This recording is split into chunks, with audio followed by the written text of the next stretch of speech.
ಅಬಕಾರಿ ಸಚಿವ RB. Timmapur miss ಮಾಡದೆ ಈ ಸ್ಟೋರಿಯನ್ನು ನೋಡಬೇಕು. ನಿದ್ದೆಗೆ ಜಾರಿದಂತೆ ಕಾಣ್ತಾ ಇದೆ ಹುಬ್ಬಳ್ಳಿ ಅಬಕಾರಿ ಇಲಾಖೆಯ ಅಧಿಕಾರಿಗಳು. ನಿಮ್ಮ ಫ್ರೀಡಂ ಟಿವಿ ನಡೆಸಿದ ರಹಸ್ಯ ಕಾರ್ಯಾಚರಣೆಯಲ್ಲಿ ಅಬಕಾರಿ ಇಲಾಖೆಯ ಅಕ್ರಮ ಅಥವಾ ಅಬಕಾರಿ ಇಲಾಖೆಯ ನಿರ್ಲಕ್ಷ್ಯ ಬಯಲಾಗಿದೆ. ಹುಬ್ಬಳ್ಳಿಯ ಅಬಕಾರಿ ಅಧಿಕಾರಿಗಳು ನಿದ್ದೆಗೆ ಜಾರಿದಂತೆ ಕಾಣ್ತಾ ಇದೆ. ಮಯೂರ ನಗರದಲ್ಲಿ ಅಕ್ರಮ ಮದ್ಯ ಮಾರಾಟ ಎಗ್ಗಿಲ್ಲದೆ ನಡೀತಾ ಇದೆ. ಅವ್ಯಾಹತವಾಗಿ ನಡೀತಾ ಇರುವಂತಹ ಮದ್ಯದಂಗಡಿಯ ಮದ್ಯ ಮಾರಾಟಗಾರರನ್ನ ತಡೆಯೋದಕ್ಕೆ ಮದ್ಯ ದೊರೆಗಳು ಆಸಕ್ತಿ ತೋರಿಸ್ತಾ ಇಲ್ಲ. ಮದ್ಯ ದೊರೆಗಳು ಅಂದ್ರೆ ಈ ಅಬಕಾರಿ ಇಲಾಖೆಗಳು. ಮಾರಾಟ ಮಾತ್ರವಲ್ಲ, ಮನೆ ಪಕ್ಕದಲ್ಲೇ ಕುಡಿಯಲು ವ್ಯವಸ್ಥೆಗಳನ್ನು ಮಾಡಲಾಗಿದೆ. ಇಲ್ಲಿಂದ ಕೂಗಳತೆ ದೂರದಲ್ಲೇ ITI ಕಾಲೇಜ್ ಇದೆ.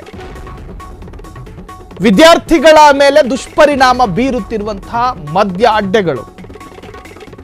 ಅಬಕಾರಿ ಸಚಿವರೇ ಆರ್.ಬಿ. ತಿಮ್ಮಾಪುರ ಸಾಹೇಬ್ರೆ, ಅಕ್ರಮ ಮದ್ಯ ಮಾರಾಟ ಅಡ್ಡೆ ಮೇಲೆ ಕ್ರಮ ಯಾವಾಗ? ಫ್ರೀಡಂ ಟಿವಿಯ ರಹಸ್ಯ ಕಾರ್ಯಾಚರಣೆಯಲ್ಲಿ ನಿಮಗೆ ನಾವು ಮಾಹಿತಿ ಕೊಡ್ತಾ ಇದ್ದೀವಿ. ಮಯೂರ ನಗರದಲ್ಲಿ ಹಾಡ ಹಗಲೇ ಅಕ್ರಮಗಳು ನಡೀತಾ ಇದೆ.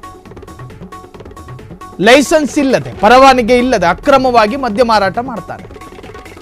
2 ಡಬ್ಬದಲ್ಲಿ ಚಾಕ್ಲೇಟು, 3 ಡಬ್ಬದಲ್ಲಿ ಕಡಲೆ ಮಿಠಾಯಿ ಇಟ್ಕೊಂಡು ಮಾರಾಟ ಮಾಡಬೇಕಾಗಿದ್ದ ಅಂಗಡಿಯಲ್ಲಿ ಕೊಟ್ಟು ಕುಡಿದ್ರೆ ನೀರಲ್ಲಿ ತೇಲಾಡುವಂತೆ ತೇಲಾಡೋ ತರಹದ ಮದ್ಯಗಳನ್ನು ಮಾರಾಟ ಮಾಡ್ತವನೆ. ನೀವು ನೋಡ್ತಾ ಇದ್ದೀರಿ ದೃಶ್ಯದಲ್ಲಿ. ಇದು ಫ್ರೀಡಂ ಟಿವಿಯ ರಹಸ್ಯ ಕಾರ್ಯಾಚರಣೆಯಲ್ಲಿ ಬಯಲಾಗಿರ್ತಕ್ಕಂತಹದ್ದು. ಕಾರ್ ಗತ್ತಲಲ್ಲಿ ನಿಂತ್ಕೊಂಡಿರ್ತಾನೆ ಎಣ್ಣೆ ಕೊಡೋರು, ಬೆಳಕಲ್ಲಿ ಎಣ್ಣೆ ಖರೀದಿ ಮಾಡೋರು ನಿಂತ್ಕೊಂಡವರು ಏನೋ. ಕೇಳಿದಷ್ಟು ಹಣ ಕೊಡಬೇಕು, ಈತ ಮದ್ಯ ಕೊಡ್ತಾನೆ. ಈ ಮದ್ಯವನ್ನು ತಯಾರಿ ಮಾಡೋ ರೂಪುರೇಷೆಗಳು ಇನ್ನು ಹೆಂಗಿದಾವೋ. ಇದನ್ನು ಕುಡದೆ ಧರಮ್ ಸಿಂಗ್ ಕಾಲಘಟ್ಟದಲ್ಲಿ ಸಾವು ನೋವಾಗಿತ್ತು ಸಕಲೇಶ್ಪುರದ ಬಾಗೇಯಲ್ಲಿ. ಪ್ಯಾಕೆಟ್ ಕುಡಿದು ಸರಣಿ ಸಾವು ಅಂತ ಹೇಳಿ.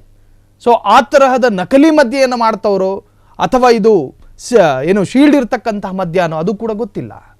ದೃಶ್ಯದಲ್ಲಿ ಕ್ಲಾರಿಟಿ ಇಲ್ಲ ಅದು ಯಾವ ಬ್ರ್ಯಾಂಡ್ ಕೊಡ್ತಿದ್ದಾನೆ ಅನ್ನೋದು. ಬಟ್ ಈತ ಹಸಿ ಅಕ್ರಮವನ್ನು ಮಾಡ್ತಾ ಇದ್ದಾನೆ. ಅಬಕಾರಿ ಇಲಾಖೆ ಇರೋದು ಯಾಕೆ? ಅಬಕಾರಿ ಇಲಾಖೆಯಿಂದ ಪರವಾನಗಿ ಪಡೆದುಕೊಳ್ಬೇಕು ಅನ್ನುವಂಥ ಪಡೆದುಕೊಳ್ಳೋದು ಬಿಡಿ, ಅದಕ್ಕಿರೋ ಪ್ರೊಸೀಜರ್ ಏನು ಅನ್ನೋಂಥದ್ದೇ ಗೊತ್ತಿರಲ್ಲ ಇವರಿಗೆ, ಎಣ್ಣೆ ಮಾರೋರಿಗೆ. ಇದು ಕೇವಲ ಮಯೂರ ನಗರದಲ್ಲಿ ಮಾತ್ರ ಅಲ್ಲ, ಇದು ಫ್ರೀಡಂ ಟಿವಿಯ ಕ್ಯಾಮರಾಗೆ ಸಿಕ್ಕಂತಹ ಒಂದು ಪ್ರಕರಣ ಅಷ್ಟೇ. ಪೆನ್ ಮಾರಾಟ ಮಾಡೋ ಅಂಗಡಿಗಳಲ್ಲೂ ಕೂಡ ಲಭ್ಯ ಇದೆ ಅನ್ನುವಂಥ ಮಾಹಿತಿ ಇದೆ ಸಾಕಷ್ಟು ಕಡೆಗಳಲ್ಲಿ. ಹಾಗಾಗಿ ಅಕ್ಕಪಕ್ಕದಲ್ಲಿ ಶಾಲಾ ಕಾಲೇಜುಗಳಿರ್ತಾವೆ. ಮದ್ಯ ಬಾರ್ಗಳನ್ನು ಎಲ್ಲಿ ನಿರ್ಮಿಸಬೇಕು, ಎಲ್ಲಿ ಇರಬೇಕು ಅನ್ನೋದಕ್ಕೂ ಒಂದು ಪ್ರೊಸೀಜರ್ ಇದ್ದಾವೆ. ದೇವಸ್ಥಾನ, ದೇವಾಲಯಗಳಂತಹ ಜಾಗಗಳಲ್ಲಿ, ಕಾಲೇಜು ಜೊತೆಗೆ ಮಹಿಳಾ ಸಂಸ್ಥೆಗಳಿರ್ತಕ್ಕಂತಹ ಸ್ಥಳದಲ್ಲಿ ಎಷ್ಟು ದೂರದಲ್ಲಿ ಇರಬೇಕು ಎನ್ನುವಂತಹದ್ದು ಕೂಡ ಒಂದು ನಿಯಮಗಳಿದ್ದಾವೆ. ಇಲ್ಲಿ ಅಕ್ಕಪಕ್ಕದಲ್ಲೇ ಕಾಲೇಜ್ ಇದೆಯಂತೆ. ಮಯೂರ ನಗರದಲ್ಲಿ ಈ ಒಂದು ಅಂಗಡಿ ಇರತಕ್ಕಂತಹದ್ದು. ಇದರ ಕೂಗಳತೆ ದೂರದಲ್ಲಿ ಕಾಲೇಜ್ ಇದೆ. ಅಲ್ಲಿಗೆ ಹೆಣ್ಮಕ್ಳು ಹೋಗ್ತಾರೆ. ವಯಸ್ಸಿಗೆ ಬಂದರು ಹೆಣ್ಮಕ್ಳು ನಡ್ಕೊಂಡು ಅದೇ ಸ್ಥಳದಿಂದ ಹೋಗೋದು. ಹಿಂಗೆ ಗಂಟ್ಲು ಕೆಳಗೆ ಇಳಿಸ್ಕೊಂಡು ಅವನು ಚಂದ್ರಲೋಕಕ್ಕೆ ಹೋಗಿ ಕಂಡು ಹೆಣ್ಣುಮಕ್ಕಳನ್ನ ಬೇರೆ ತರಹ ನೋಡುವಂತಹ ಸಾಧ್ಯತೆಗಳು ಕೂಡ ಇರ್ತವೆ. ಇದನ್ನು ತಡಿಬೇಕು. ಆ ಭಾಗದ ಅಬಕಾರಿ ಇಲಾಖೆಯವರಿಗೆ ಇದು ಕಾಣಿಸ್ತಾ ಇಲ್ವೋ ಅಥವಾ ಇವನು ಕೊಡಬೇಕಾದ ಸಮಯಕ್ಕೆ ಸರಿಯಾಗಿ EMI ಕೊಡ್ತಾ ಇದ್ದಾನೋ ಏನು ಅಬಕಾರಿ ಇಲಾಖೆ ಅಧಿಕಾರಿಗಳಿಗೆ ಗೊತ್ತಿಲ್ಲ. We don't know. ಬಟ್ ಹೆಂಗೀತ ಮಾಡ್ತವನೆ ಹಾಡು ಹಗಲೇ. ಇದೇನು ಅಮಾಸೆ ರಾತ್ರಿಲಲ್ಲ ಮಾರಾಟ ಮಾಡ್ತಾರೆ, ಇದು ಹಾಡು ಹಗಲೇ. ಕೊಪ್ಪಿ ಅಂಗಡಿ ಅಂತ ಈ ಅಂಗಡಿ, ಇಲ್ಲಿ ಅಕ್ರಮ ಮದ್ಯ ಮಾರಾಟ ಬಯಲಾಗಿದೆ. ಅಕ್ರಮ ಮದ್ಯ ಮಾರಾಟ ಕೇಂದ್ರವಾದ ವಾಸದ ಮನೆ, ಇದೊಂದು ವಾಸದ ಮನೆ. ಇಲ್ಲೊಂದು ಫ್ಯಾಮಿಲಿ ಇದೆ. ಈ ಬಗ್ಗೆ ಹೆಚ್ಚಿನ ಡೀಟೇಲ್ಸ್ ಅನ್ನು ಪಡೆಯೋಣ. ನಮ್ಮ ಪ್ರತಿನಿಧಿ ಮಂಜುನಾಥ್ ಈಗ ಹುಬ್ಳಿಯಿಂದ ಫೋನ್ ಸಂಪರ್ಕದಲ್ಲಿ. ಮಂಜುನಾಥ್, ಈ ದಂಧೆ ನಡೀತಾ ಇರ್ತಕ್ಕಂತಹದ್ದು ರಾತ್ರಿ ಹೊತ್ತಲ್ಲ, ಒಂದು ಕುಟುಂಬ ವಾಸ ಇರತಕ್ಕಂತಹ ವಾಸದ ಮನೆಯಲ್ಲೇ ಈ ತರಹದ್ದೊಂದು ಅಕ್ರಮ ದಂಧೆ ನಡೀತಾ ಇದೆ. ಇದನ್ನ ಕೇಳೋದಕ್ಕೆ ಹೇಳೋದಕ್ಕೆ ಈವರೆಗೂ ಯಾರು ಬಂದಿಲ್ವಾ? ಎಷ್ಟು ವರ್ಷಗಳಿಂದ ಈ ಅಕ್ರಮ ದಂಧೆ ನಡೆಸ್ತಾ ಇದ್ದಾರೆ ಮಂಜುನಾಥ್? ಹೌದು ಮುಸ್ತಫ, ವಾಣಿಜ್ಯ ನಗರಿ ದಿನಕ್ಕೆ ಬೆಳೀತಾ ಇದೆ. ಅದರ ಜೊತೆಗೆ ಅಕ್ರಮದಾರರು ಕೂಡ ಈಗ ಬೆಳೀತಿರುವಂತದ್ದು. ಅಕ್ರಮವಾಗಿ ಸರಾಯಿ ಮಾರಾಟ ಜನನಿಬಿಡ ಪ್ರದೇಶದಲ್ಲಿ ನಡೆಯುತ್ತಿದ್ದರು. ಯಾರು ಕೇಳೋರು ಯಾರು ಇಲ್ಲ ಅನ್ನುವ ಸ್ಥಿತಿ ಒಂದು ನಿರ್ಮಾಣವಾಗಿರುವಂತದ್ದು. ಹುಬ್ಬಳ್ಳಿಯ ಮಯೂರ್ ನಗರದಲ್ಲಿ ITI ಕಾಲೇಜ್ ಇದೆ ನೇರಷ್ಟೇ. ಅದರ ಅಕ್ಕಪಕ್ಕ ಧಾರ್ಮಿಕ ಹಿಂದೂ ಮುಸ್ಲಿಂ ಕೇಂದ್ರಗಳಿವೆ.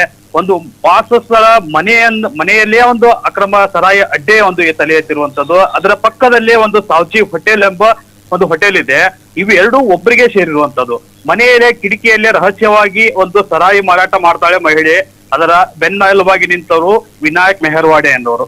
ಅದೇ ಮನೆಯ ಮಾಲೀಕ ಅವನು. ಆ ಮನೆಯ ಮಾಲೀಕ ಕಳೆದ ಹಲವು ದಶಕಗಳಿಂದ ಇದೇ ಅಕ್ರಮ ಸರಾಯಿ ಮಾರಾಟ ಮಾಡ್ತಾನೆ ಬರ್ತಾ ಇದ್ದಾನೆ. ಹಳೆ ಹುಬ್ಬಳ್ಳಿಯ ಪೊಲೀಸ್ ಠಾಣೆ ವ್ಯಾಪ್ತಿಯಲ್ಲಿ ಈ ಘಟನೆ ನಡೀತಾ ಇದ್ರು. ದಿನನಿತ್ಯ ಹಗಲು ಆಯ್ತು, ಸಂಜೆ ಆಯ್ತು, ರಾತ್ರಿ ಆಯ್ತು, ನಿತ್ಯವೂ ಈ ಅಕ್ರಮ ಸರಾಯಿ ಮಾರಾಟ ನಡೆಯುತ್ತಲೇ ಇದೆ. ಆದ್ರೆ ಅಧಿಕಾರಿಗಳ ಕಣ್ಣಿಗೆ ಬೀಳದೆ ಇರುವುದು ಒಂದು ಸೋಜಿಗ ಸಂಗತಿ. ಇದು ಅಲ್ಲದೆ ಹಲವು ಅನುಮಾನಕ್ಕೂ ಕೂಡ ಎಡೆ ಮಾಡಿ ಕೊಡುತ್ತದೆ. ಅಬಕಾರಿ ಇಲಾಖೆ ಕಣ್ಣಿಗೂ ಬೀಳ್ತಾ ಇಲ್ಲ, ಹಳೆ ಹುಬ್ಬಳ್ಳಿ ಪೊಲೀಸ್ ಸ್ಟೇಷನ್ ಅವರ ಕಣ್ಣಿಗೂ ಕೂಡ ಇದು ಬೀಳ್ತಾ ಇಲ್ಲ. ಜನನಿಬಿಡ ಪ್ರದೇಶದಲ್ಲಿ ಅಕ್ರಮ ಸರಾಯಿ ಅಡ್ಡೆ ತಲೆ ಎತ್ತಿರುವಂತದ್ದು. ಮನೆಯಲ್ಲಿ ಈ ಕಿಟಕಿಯ ಒಂದು ವ್ಯವಸ್ಥೆಯಲ್ಲಿ ಹೋಗ್ತಾರೆ ಜನ, ಅಲ್ಲಿ ತಮಗೆ ಬೇಕಾದಂತ ಸರಾಯಿ ತೆಗೆದುಕೊಳ್ತಾರೆ, ಬರ್ತಾರೆ. ಪಕ್ಕದಲ್ಲಿ ಇರುವಂತ ಸಾವ್ಜಿ ಹೋಟೆಲ್ ಎಂದು ಹೆಸರಿಡಲಾಗಿದೆ. ಆ ಹೋಟೆಲು ಕೇವಲ ಹೋಟೆಲ್ ಅಲ್ಲ, ಕೇವಲ ಕುಡುಕರ ಅಡ್ಡೆಯಾಗಿ ಮಾರ್ಪಾಟವಾಗಿದೆ. ಆದ್ರೆ ಅಲ್ಲಿ ಸ್ಥಳೀಯವಾಗಿ ಹೆಣ್ಮಕ್ಳು ಓಡಾಡ್ತಾರೆ, ವಿದ್ಯಾರ್ಥಿಗಳು ಓಡಾಡ್ತಾರೆ, ಧಾರ್ಮಿಕ ಕೇಂದ್ರಗಳಿಗೆ ಜನ ಹೋಗ್ತಾರೆ. ಇಂಥ ಪ್ಲೇಸ್ ನಲ್ಲಿ ಒಂದು ಅಕ್ರಮ ಅಡ್ಡೆ ಸರಾಯಿ ಅಡ್ಡೆ ಒಂದು ತಲೆ ಎತ್ತಿರುವುದು ಈಗ ಸಾರ್ವಜನಿಕರಿಗೂ ಒಂದು ಸಾಕಷ್ಟು ಕಿರಿಕಿರಿಯನ್ನು ಉಂಟು ಮಾಡ್ತಿದೆ. ಅದರ ಜೊತೆಗೆ ಪಕ್ಕದಲ್ಲಿ ITI ಕಾಲೇಜ್ ಇದೆ, ಕೂಗಳತೆಯ ದೂರದಲ್ಲಿ ITI ಕಾಲೇಜ್ ಇದೆ. ಅದು ವಿದ್ಯಾರ್ಥಿಗಳ ಮಾನಸಿಕತೆಯ ಮೇಲೂ ಕೂಡ ಸಾಕಷ್ಟು ಪರಿಣಾಮ ಬೀರುತ್ತೆ. ಆದರೂ ಕೂಡ ಹಳೆ ಹುಬ್ಬಳ್ಳಿ ಪೊಲೀಸ್ ಠಾಣೆಯ ಬೀಟ್ ಪೊಲೀಸರಿಗೂ ಕೂಡ ಇದರ ಮಾಹಿತಿ ಇಲ್ವಾ ಎಂಬ ಪ್ರಶ್ನೆ ಕೂಡ ಇಲ್ಲಿ ಸಹಜವಾಗಿ ಮೂಡಿರುವಂತದ್ದು. ಆದ್ರೆ ಇದು ಕಳೆದ ಹಲವು ದಶಕಗಳಿಂದ ನಡೆದುಕೊಂಡು ಬರ್ತಾ ಇದೆ ಅಂತಂದು ಸ್ಥಳೀಯರು ಕೂಡ ಒಂದು ಆರೋಪ ಮಾಡ್ತಿರುವಂತದ್ದು. ಆದ್ರೆ ಅಧಿಕಾರಿಗಳು ಯಾಕೆ ಇಲ್ಲಿ ಕ್ರಮ ಕೈಗೊಂಡಿಲ್ಲ ಎಂಬುದು ಕೂಡ ಏಕ ಪ್ರಶ್ನೆಗೆ ಕಾಡ್ತಾ ಇರುವಂತದ್ದು. ಏನಾದ್ರೂ ಮಾಮೂಲಿಗಳ ಹೋಗ್ತಾ ಇದೆಯಾ, ಅಥವಾ ಏನಾದ್ರೂ ಇವರಿಗೆ ಸಹಕಾರ ಅಧಿಕಾರಿಗಳ ಇಲಾಖೆಯ ಸಹಕಾರನೇ ಇದೆಯಾ ಎಂಬ ಕೂಡ ಪ್ರಶ್ನೆ ಕೂಡ ಸಹಜವಾಗಿ ಬರುವಂತದ್ದು. ಆದ್ರೆ ಅಬಕಾರಿ ಇಲಾಖೆಯ ಸಚಿವರು RB ತಿಮ್ಮಾಪುರ್ ಅವರು ಈ ಹಿಂದೆ ಹುಬ್ಬಳ್ಳಿಗೆ ಭೇಟಿ ನೀಡಿದಂತ ಸಂದರ್ಭದಲ್ಲಿ ಎಲ್ಲಿಯಾದ್ರೂ ಅಕ್ರಮ ಒಂದು ಅಡ್ಡೆಯನ್ನು ತೋರಿಸಿಕೊಡಿ, ನಾವು ಅದನ್ನ ನೇರವಾಗಿ ರೇಡ್ ಮಾಡಿ ಅದನ್ನ ಬಂದ್ ಮಾಡಿಸೋ ಕೆಲಸ ಮಾಡ್ತೇವೆ ಎಂಬ ಮಾತನ್ನು ಕೂಡ ಹೇಳಿದ್ರು ಫ್ರೀಡಂ ಟಿವಿಗೆ. ಆದ್ರೆ ಈಗ ಹುಬ್ಬಳ್ಳಿಯಲ್ಲಿ ಈ ಅಕ್ರಮ ಅಡ್ಡೆಯ ಸರಾಯಿ ಅಡ್ಡೆಯನ್ನು ಫ್ರೀಡಂ ಟಿವಿ ರಹಸ್ಯವಾಗಿ ಕಾರ್ಯಾಚರಣೆಯಲ್ಲಿ ಬಯಲಿಗಿಳಿದಿರುವಂತದ್ದು. ಆದ್ರೆ ಸಚಿವರು ಇದಕ್ಕೆ ಏನ್ ಹೇಳ್ತಾರೆ? ಥ್ಯಾಂಕ್ ಯು ಮಂಜುನಾಥ್ ತಮ್ಮೆಲ್ಲ ಡೀಟೇಲ್ಸ್ಗೆ. ಹಸಿ ಅಕ್ರಮ ನಡೀತಾ ಇದ್ರೂ ಕೂಡ ಸಂಬಂಧಪಟ್ಟಂಥ ಇಲಾಖೆ, ಸಂಬಂಧಪಟ್ಟಂಥ ಅಧಿಕಾರಿಗಳು ಈವರೆಗೂ ಕೂಡ ಎಚ್ಚರಗೊಂಡಿಲ್ಲ. ಸೊ ಇನ್ನು ಫ್ರೀಡಂ ಟಿವಿಯ ವರದಿಯ ನಂತರವಾದರೂ ಸಂಬಂಧಪಟ್ಟವರು ಎಚ್ಚರಗೊಳ್ಳಬೇಕು ಎನ್ನುವಂತಹದ್ದೇ ನಮ್ಮ ಆಶಯ. ಕ್ಷಣ ಕ್ಷಣದ ಸುದ್ದಿಗಳಿಗಾಗಿ ಫ್ರೀಡಂ ಟಿವಿ ಸಬ್ಸ್ಕ್ರೈಬ್ ಮಾಡಿ, ಲೈಕ್ ಮಾಡಿ ಹಾಗೂ ಫಾಲೋ ಮಾಡಿ. ಹೊಸ ಸುದ್ದಿಗಳ ನೋಟಿಫಿಕೇಶನ್ಗಾಗಿ ಬೆಲ್ ಐಕಾನ್ ಮೇಲೆ ಕ್ಲಿಕ್ ಮಾಡಿ.